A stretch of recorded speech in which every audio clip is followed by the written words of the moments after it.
Well, good morning and welcome from wherever you're watching us. This is Channels Television, your award-winning Channels Television here in the city of Lagos in Nigeria. Thank you for joining us. My name is Yemi Adebayo. It gives me so much pleasure to take you on a journey this lovely Friday morning in the world of sport. A lot is happening this weekend right here in Nigeria and of course across the globe. So we'll be giving you a lowdown of all that you should expect this weekend. This weekend is packed, a lot of excitement on the local scene and, you know, on the international scene as well. Well, sit back and relax, and there's a lot that we have put into today's program for your viewing pleasure. But before we do anything else, let's look at the top stories, the headlines in the world of sports. Let's look at what is going on. Well, action continues in the Channels National Kids Cup. It's day 2 today. First group matches played yesterday. The losers and the winners will take to the field today and, of course, see if they can turn things around or probably consolidate their position, book their place in the next round of the competition. Well, the clock is gradually winding down to the biggest football event on the planet, and that is the FIFA 2014 World Cup. It's 20 days to go. The countdown continues. The clock is gradually winding down. All right, so we'll keep our fingers crossed. And that's the big question for you. Who wins? Real Madrid and Atletico ready to battle in Lisbon for the coveted UEFA Champions League trophy.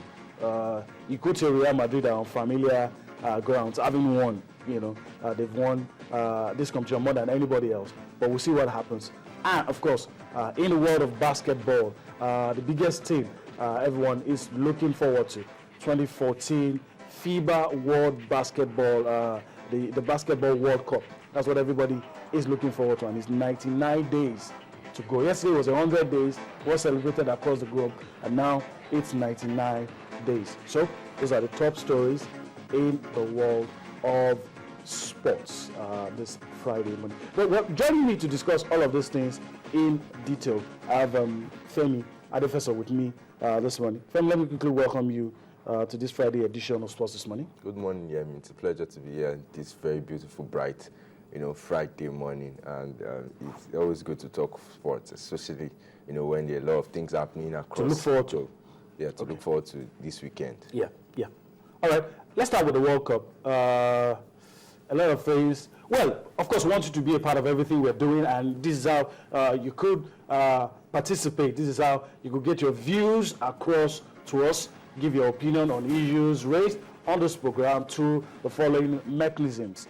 Sports This Morning on channelstv.com, that's the email, and of course on Facebook, Channels-Sports, on Twitter at Channels_Sports. Of course, my personal handle at Yemi Adebayo 20. You can get your views across to us, your opinions to us on the show.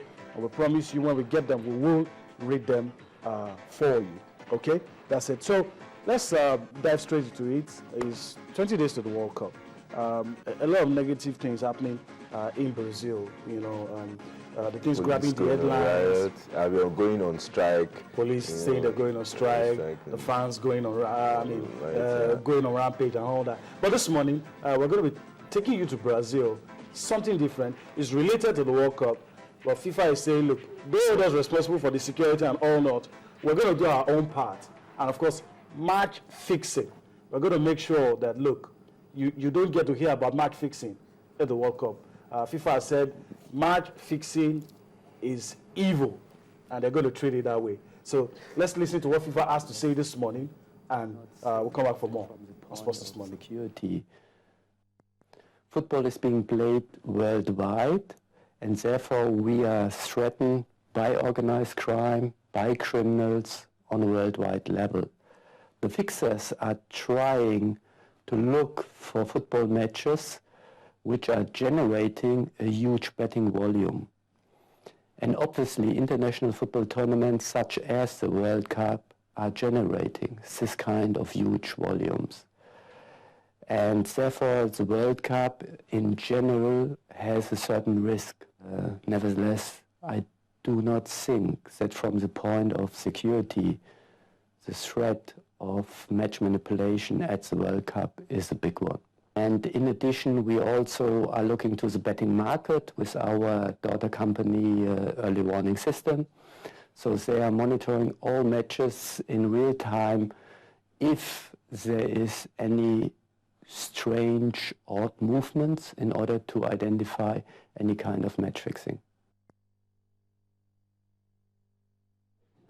Okay, that's FIFA Security Director telling us that, look, we're going to do everything we can, and match fixing, sport betting, that could aid match fixing is the target area, and everything will be done to ensure that it doesn't raise its ugly head. I think it's a good step from FIFA here, trying to ensure and create the awareness that, look, we are watching you closely, and so if you're trying to create any form of hanky-panky, we're going to get you. But big tournaments like this always attract. Yes, because a lot of money goes into it. You just mentioned sport betting. That's it. A lot of money goes into that, and because you want to, don't want to lose so much money, you find a way of manipulating these things. And we are not talking of just guys on the streets, putting money. Rich people putting millions. But I like the fact that FIFA is coming out openly to say that they are going to be watching. We understand it's a problem, and we're going to deal with it. Yes. Okay, let's move on. Let's talk about our own team, Super Eagles of Nigeria. We're going to be playing a series of friendlies before the World Cup, and on June the 10th, we finally travel to Brazil. But before we do that, there's a little matter of the friendly with Scotland, Greece, and the United States. 5 players from the local scene, from the domestic scene, will travel on May the 25th and will be joined by their counterparts from the foreign leagues later on before they take on Scotland. And let me quickly ask you, a lot has been said, but which of any of these 5 do you think can make the World Cup squad? Any of the 5? You're looking at Chigozie Agbeyi, you're looking at Daniel Agbeyi, Kunle Odulami, Azubike Igoke, Ejike Ezoyin. I think Ejike Ezoyin, number 1, stands out. If nobody else goes to the World Cup, in the 23-man list, Ejike deserves it. He showed it in the championship, and no doubt about it, that guy deserves to be there. Chigozie would be there. We can't touch for as long as I can remember. So I think he will be the second person on the plane to pass him.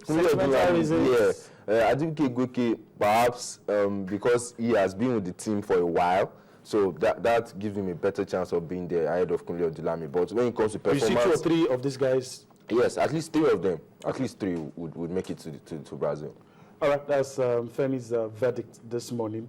3 of the 5 home-based players will just be on that trip to Brazil. Well, we were talking about the Channels Kiss Cup, and in case you've missed it, you've not seen it in the news, we'd like to bring to you a report put together by the sports desk on what happened on day 1 of the Channels National Kids Cup.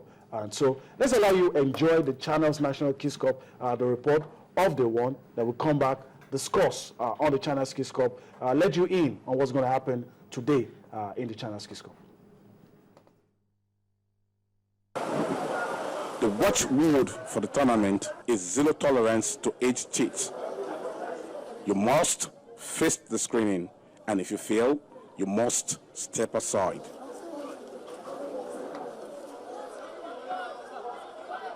With the screening over, it's showtime. Interestingly, a Southwest derby kicked off the national finals. Dr. Teslim Memorial, representing Lagos, taking on St. Anthony from Ondo. And it's Teslim Elias breaking loose from the left, but a good defensive job by that player. Makila Fawaz scored the first goal of the competition. From then on, the Lagos boys were unstoppable. 5-1, it ended. Dr. Teslim Elias with a chance, and this goes in, no mistake about it. St. Anthony with a chance for goal number 1. Great goal, great goal, great goal. And that was a superb strike. Zooms into the net. And that is it. I told you. As predicted. Yeah, 5 goals now. 5 goals to Dr. Teslim Elias Memorial School of Lagos. Who will score for you? Another Lagos school, Ebute Meta, were not so lucky as Research Model School, Kaduna, proved they did not travel that long distance for the fun of it. It ended 2-0 in their favor. With a very good cross, this could be their chance for an early goal. Oh, look at that. It's goal number 1 to Kaduna. You know, to make this a huge successful event. Oh, look at that lovely second goal by Kaduna from that distance. And this fixture involves Nana Primary School, Warri. Nana Primary School, Delta State, came from a goal down and stoned 12 Apostles of Ebonyi 4-1. Oh, goal coming to 12 Apostles. Probably because she knows that this is a round-robin series. It probably does not happen in this. Great goal, great goal, great goal from Delta. And Delta gets a very, very beautiful equalizer. Coming the way of Nana Primary School. Well taken with left foot. And the ball is right there. Goal number 2. Goal number 2 to Delta.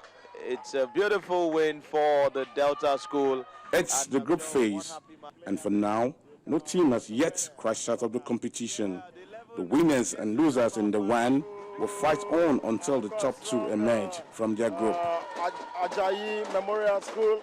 Irene Ewoma, Channels Television News. You see them looking very confident, looking quite radiant, looking quite organized.